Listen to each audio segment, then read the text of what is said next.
Hi people, and hello my Chili con Carne crew, it's Chili here, the man who produces Iron from My Eyes, and I'm doing a 5-minute review on Crowded House's newest album, Gravity Stairs. If it isn't one of Australia's greatest bands, okay, that should have pissed off my New Zealand fan base. Crowded House have an innate connection to Australia, and their performance out on the front of the Opera House will go down as one of the greatest of the Southern Hemisphere.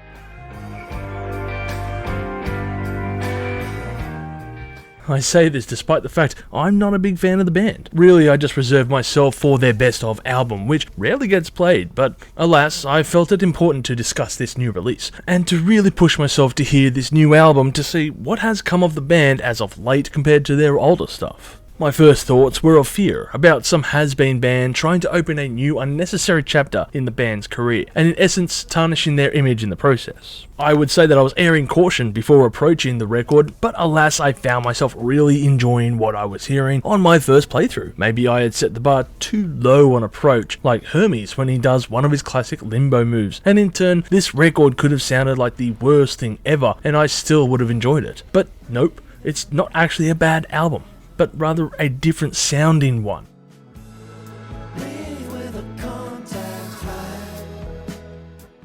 There are two things that surprise me about this record, and it's that the band reformed to make it, and how youthful that it sounds. For all intents and purposes, Crowded House had called it quits back in 1996, after a tumultuous year or two, and of course they went out with a bang with their Farewell to the World tour, which we mentioned earlier, and of course featured local bands in support, such as UMI, Custard, and Powderfinger. But just like the Eagles entering the charts again in 2024 for their latest best of album, history loves to repeat itself, and once Crowded House had reformed for a few tours, they recorded 2 new albums before splitting up and reforming for a third time. And this is where we are now. The band is releasing their second album from their third reunion, and of course it is under the newest lineup with Neil Finn's sons Elroy on drums and Liam on bass. And once again, there is no sign of brother Tim on here. The other surprise from this effort is the youthfulness found on hand, as I mentioned earlier. If I didn't tell you this was a Crowded House record, you could have passed it off as some kind of generic run-of-the-mill semi-acoustic Triple J artist being sandwiched between a British grime rapper and an Aussie metalcore band, because when they aren't doing mindless tangents thanks to their inconsistent playlist, and yes, I am self-aware of the irony for me to say that, especially on this channel, instead we are talking about the musicians pushing into their 60s, writing a record that sounds like its target audience is aimed at 20-year-olds, leaving me to believe that Neil Finn's children are the main driving force behind this album, which I believe is going to alienate quite a few old school fans for not sounding anything like they used to, or at least how they should. And that right there is the biggest flaw, and also its biggest advantage. It's taking aim at a new audience and showing a band trying a new sound, and for that I applaud them for their actions. I believe it's actually rather bold for them to try this, even if it's not quite my style of music I would listen to often. It is still a record I enjoyed at the end of the day. On the other hand, if the band don't strike a new audience while alienating their older fans, then they are royally screwing themselves in this gambit. But this is where I call unto you, Crowded House fans, to tell me your thoughts in regards to Gravity,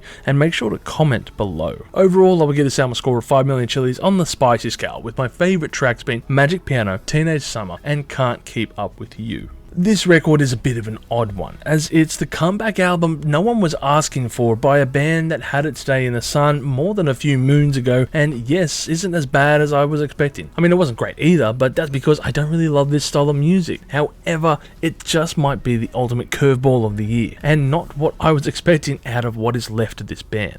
If you've enjoyed this content, make sure to smash that like button, subscribe to us, and stay notified for future music related content, because it keeps our manager happy at the end of the day. We are also on Discord, Instagram, Facebook, and all those other social platforms if you want to check us out. As always people, you have a great day and stay spicy.